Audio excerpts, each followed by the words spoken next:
this is witnessing information that you'll want to revisit over and over and over again. So owning it is something that allows you to do that. I really want you to enjoy the rest of this episode.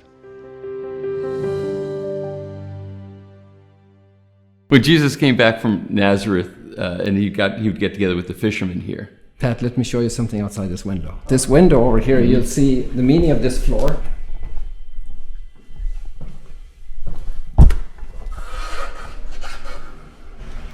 Patrick, a first century port. Oh. And Jesus is with fishermen, and this is on his path from Nazareth to Capernaum, Bethsaida. So many stories going in the boat to the other side. Yeah. Could it happen here? All the fishermen are concentrating on Magdala for the export trade fish to Rome. Wow. Isn't this amazing? Yeah, it is. Jesus here with the fishermen. They're happy campers. They just sold fish for an extra penny in the pound.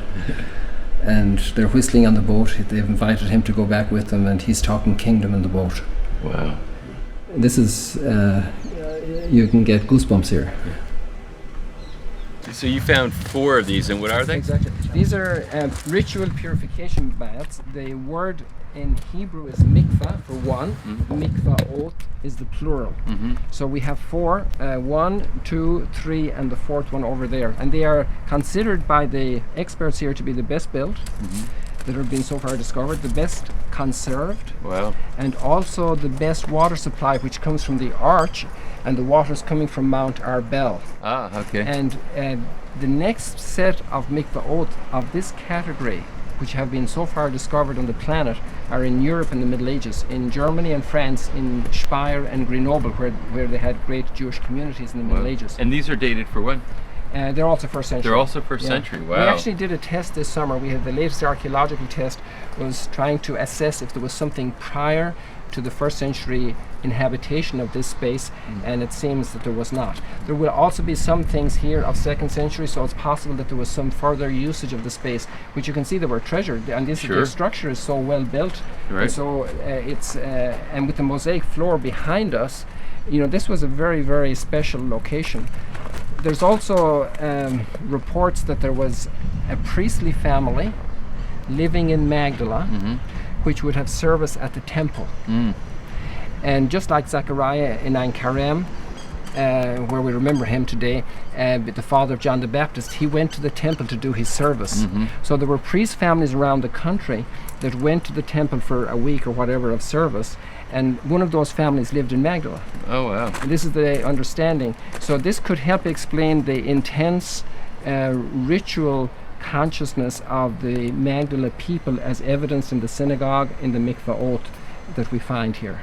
Nice. So the significance of these mikvahot is also very powerful for us. If we look at the theology of baptism in the New Testament, St. Paul is talking about us dying in Christ and coming to new life in Christ.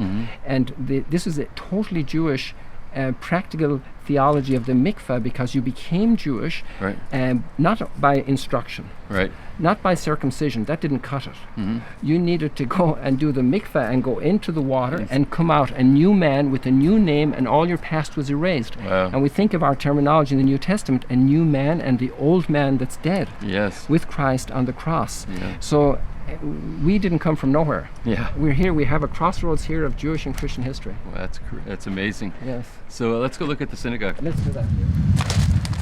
Pat, look at this, all the pottery here that the rain has washed up. Look at this. This is actual first century pottery? First century pottery. Look at this here. I already know I am not an expert at all about these lines. This is first century pottery for sure. Wow. And this is just washed by the rain. So this is a town that was lived in, and people broke their pottery jars. I mean, they fell. Right. And they had an accident, and that wasn't nice, but their pottery shards remain here. Wow. It's amazing. So, hey Pat, why don't you just go down those steps? You're not afraid of scorpions and snakes, are you? I don't prefer them, but what's down here? Oh, wow. So what am I seeing down here? It seems like it's kind of like a cavern that bends around a corner. Yeah, there are more steps there still. Yes. That are filled up meanwhile with some runoff sediments from the rain, the winter rains. Basically we have a shaft for the extraction of water to replenish the pools that you're going to see when you come outside here, Pat. Oh, wow. So you survived the home patch. Yes.